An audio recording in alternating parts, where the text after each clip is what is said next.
আছে গো। বাঁচাও। কি হয়েছে তোমার? তোমার তোমার কি হলো? এমন করছো কেন? দেখি দেখি দেখি কি হয়েছে তোমার? কুকুরে কামড়ে দিয়েছে গো। খুব ব্যথা করছে। কি সর্বনাশ হলো গো!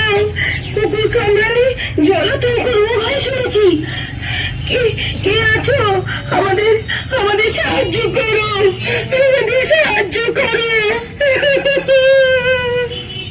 আরে বৌদি, কি হলো কি? দেখ না ভাই, তোর দাদাকে কুকুরে কামড়েছে। তাড়াতাড়ি